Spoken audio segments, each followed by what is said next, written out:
Especially excited when, if it's a box program, that, there's fresh product in those boxes, Yeah. So Yeah. you want to be giving food to people. All food is valuable to people who need it, but I like the idea that there's some fresh, healthy produce. Yeah.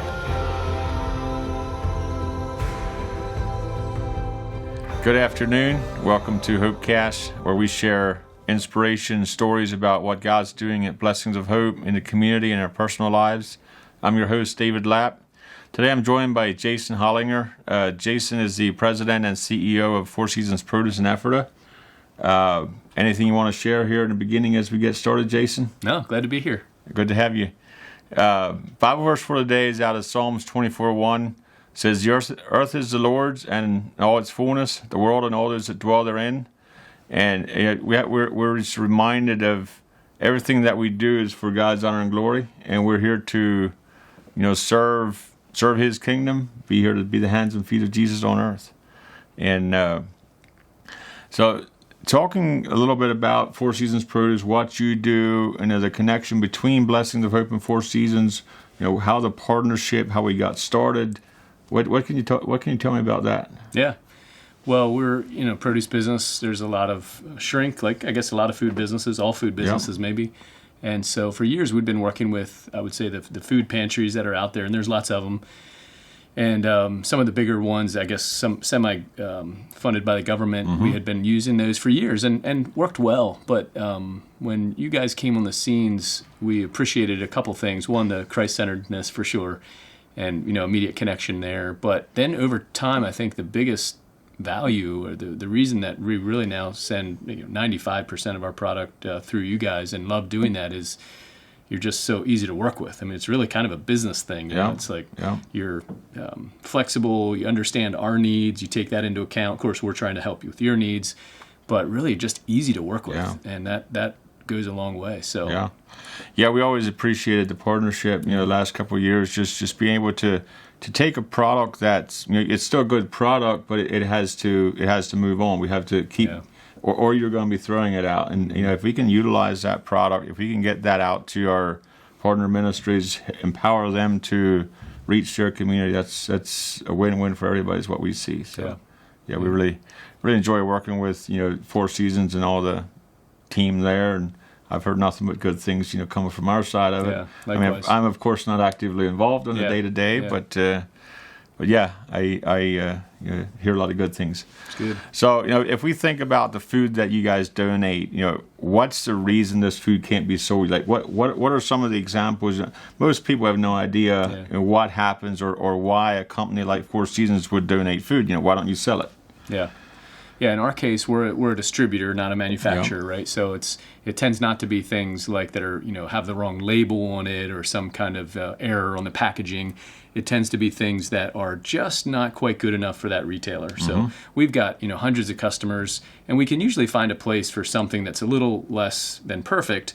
But then it gets to a point where really none of our customers are interested, but it's still really good value. It just needs touched up. And so sometimes we'll go through boxes, like a box of apples. That's pretty easy to sort. You can grab the bad one, take it out. But other things are not so easy to touch up, and it's just not worth us trying to salvage it or recondition it. So that's the perfect example. So it could be things like your boxes or your little clamshells of salads that they get out of date. So we make an error, a misjudgment, I should say, in ordering too many.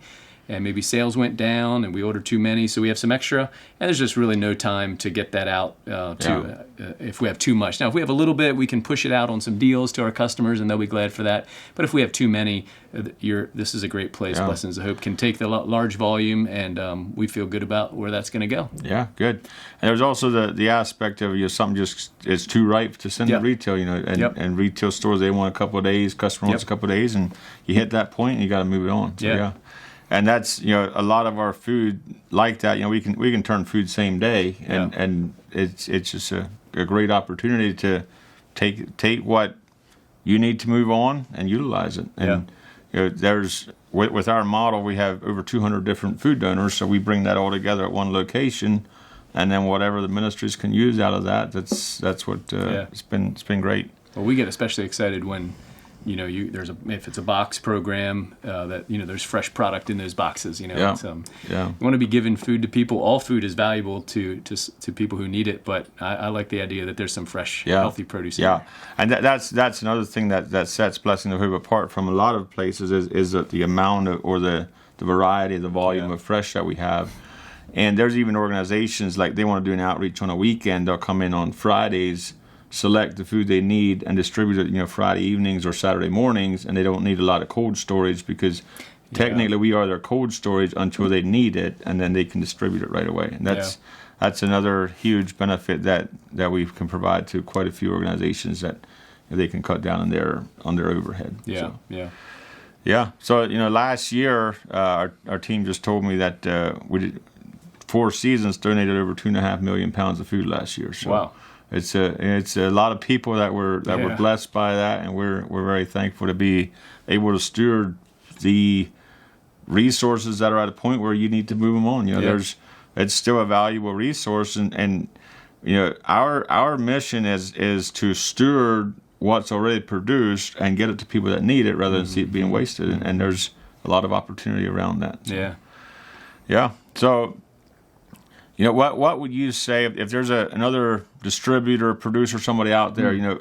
How can we keep spreading the word about what we do? Is there something you would tell them that this is what worked, this is what didn't work? Well, I think I'd just be repeating what I said. I mean, it's great to help all food banks, but some are just a little bit more structured, and I think particularly in produce. I mean, we got to move fast, and we have a lot of trucks coming in and out of our docks. So if a food bank is putting some constraints on us, like, hey, we can only take it on Friday at 1 p.m., like that's a little bit too difficult for us. Sometimes we can help them out, but you guys are just extremely flexible. And so I would tell anybody who's considering, to consider not just the organization, but how they're going to work with you. And that operational and that supply chain is so critical for all of us, right? And so the way you guys have set it up with us is so streamlined and easy for us. And I hope it's easy for you guys. I understand it is. As far as I know, it is, I think that partnership, hey, what do you need? What time works good for you? What kind of setup works? That is what made the difference. And one thing we saw early on is, we have to have our own fleet of trucks because of flexibility. I mean, we've gotten phone calls already where there's a semi-load of prime meat, steaks, burgers, prime unfrozen fresh processed meat. They give us 3 hours, and we have a 2-hour truck drive there to get it. So we have an hour to get a truck on the road. If we wouldn't have our own logistics, we just couldn't take that product. And there's some of those stories out there. Sure. So if you, as a viewer, if you're watching this, and somebody that you think might be interested in donating or getting involved with food donations, reach out to our team, donations@blessingsofhope.com.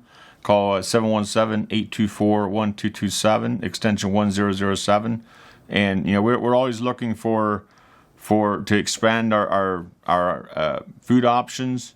There's a lot of food out there, but there's a lot of options to expand. So we have a team that just takes care of donations, and they do a tremendous job of it. Quote for the day is from Andrew Murray. It says, "The world asks, what does a man own? And Christ asks, how does he use it?"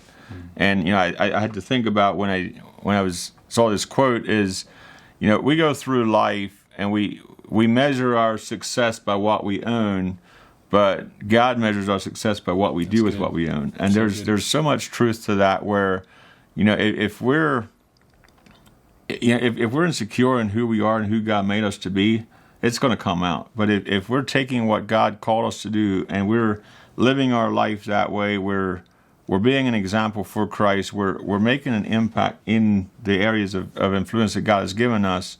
That is taking what God has given us, and we're stewarding it for His kingdom. And we can say the same thing with food. If we're using it for God's kingdom, then we can have a greater impact.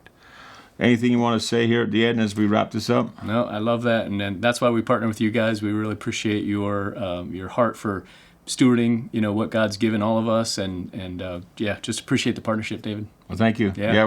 We love working with Four Seasons and all of our other donors. There's so much opportunity, as we go through life to find a niche and then do that well and just see what God does with that. Yeah. So. Yeah, thank you for being a part of Hopecast. I'm David Lapp, your host and also the CEO of Blessings of Hope. To learn more about Blessings of Hope and how we serve the community, check out our website, blessingsofhope.com. God bless you, and remember, you can bring hope to the people that you meet every day. Thank you for watching this episode of Hopecast. We hope you enjoyed it. Check out all the links in the description below, and don't forget to like and subscribe.